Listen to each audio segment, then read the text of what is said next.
Bonjour à toutes et à tous et bienvenue dans cette nouvelle vidéo consacrée encore une fois à un test de matériel. Et cette fois-ci on s'attaque à une nouvelle marque, la marque Amir, qui m'a transmis un réveil lumineux qui est censé donc vous réveiller progressivement avec la lumière pour le tester. Vous retrouvez comme d'habitude un lien dans la description si vous souhaitez acheter ce produit pour ne pas acheter une autre référence et vous tromper par rapport à la référence testée et proposée dans cette vidéo. Donc déjà je tiens à préciser des choses, non seulement ce n'est pas un placement de produit, je ne suis pas rémunéré, mais en plus je me suis fâché avec le représentant de la marque parce que j'ai trouvé leur méthode absolument exécrable. Ils m'ont envoyé l'objet en me disant qu'il n'y avait pas de contrepartie. Une fois que j'avais reçu l'objet, déjà ils m'ont demandé d'intégrer des liens, des choses, d'avoir un certain discours sur le test. Donc vous commencez à me connaître, hein, j'ai pas ma langue dans ma poche et c'est pas le genre de truc que je vais taire. Donc faites attention si vous regardez certains tests de la marque Amir qui sont peut-être un petit peu trop beaux pour être vrais, parce qu'ils ont tendance à vouloir imposer leur loi et à quasiment vous harceler. C'est-à-dire que j'avais reçu l'objet depuis une journée. J'avais déjà le premier message qui me demandait quand est-ce que j'allais publier la vidéo. Comme j'avais répondu que je ne savais pas encore, dès le lendemain on me redemandait, le surlendemain on me redemandait. Bref, ça tient vraiment du harcèlement, c'est absolument horrible. Et rien que pour ça, j'aurais tendance à ne pas vous recommander la marque avant même que vous alliez plus loin dans la vidéo. Simplement parce que c'est le genre de pratique commerciale vraiment douteuse que je ne peux absolument pas encourager et tolérer. Donc cet avis, je vais le faire de manière totalement transparente envers vous et en totale indépendance. Et donc c'est parti, qu'est-ce que j'en ai pensé? Donc déjà ce réveil lumineux, en termes de design, il est correct. Donc les finitions sont cheap, mais voilà, il est joli à regarder, il est agréable et posé sur une table de nuit. On va pas se demander ce que c'est que cette horreur. Je reprends mes notes qui sont juste derrière. L'éclairage orange, c'est plutôt une bonne idée à mon sens, dans le sens où c'est une couleur qui favorise l'endormissement et qui ne va pas donc nuire à votre sommeil. Donc utilisé en tant que réveil sur une table de nuit, encore une fois, eh bien ça va être plutôt un bon point, puisque vous n'allez pas vous retrouver avec quelque chose de gênant pour vous endormir ou vous maintenir endormi. La luminosité de l'affichage peut être réglée extrêmement bas, ce qui fait que dès qu'il y a un poil de lumière, vous ne le voyez plus, mais au moins il n'y aura pas du tout de gêne la nuit avec un affichage un peu trop lumineux qui pourrait attirer l'œil et vous gêner pour vous endormir. Et ça remplace très bien à la fois deux objets d'une table de nuit, un radio-réveil et une lampe de chevet, puisque vous pouvez l'allumer à votre guise en appuyant sur un bouton et que la puissance lumineuse est parfaitement suffisante pour pouvoir lire par exemple.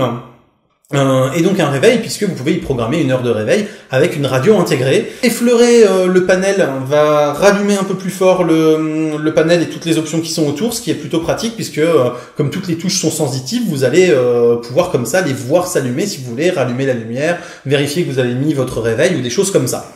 Au niveau des points faibles, le processeur qui est intégré est totalement anémique, ce qui fait que même quand vous voulez simplement régler l'heure, il y a des moments où ça bloque parce que ça a défilé trop vite et ça n'arrive pas à suivre.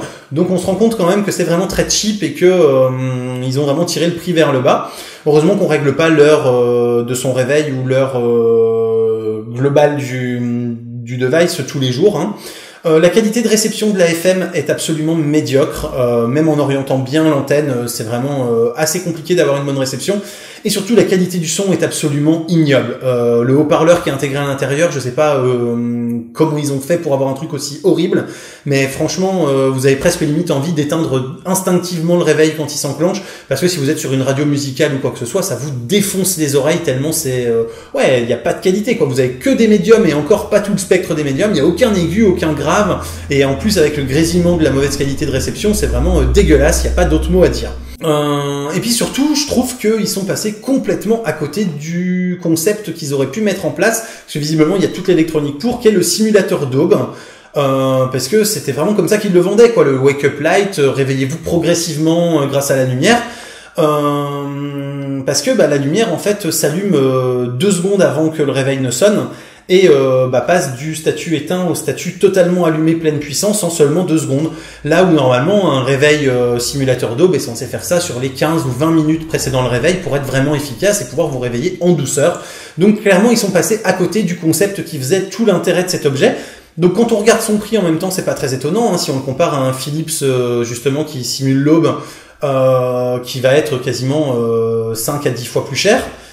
Au moins, ouais, 5 fois plus cher, et forcément, on pouvait s'attendre à ce genre de résultat, mais j'avais quand même le secret espoir que ça fonctionne bien à ce niveau-là. Donc si vous voulez un radio réveil sans prétention de qualité sonore, juste pour vous réveiller, oui, l'objet fait parfaitement le job à un très bon prix. Si vous voulez en plus qu'il fasse lampe de chevet de manière efficace, avec un design sympa, etc., il n'y a aucun souci, vous pouvez absolument acheter cet objet, il n'y a pas de problème là-dessus, il fera le job.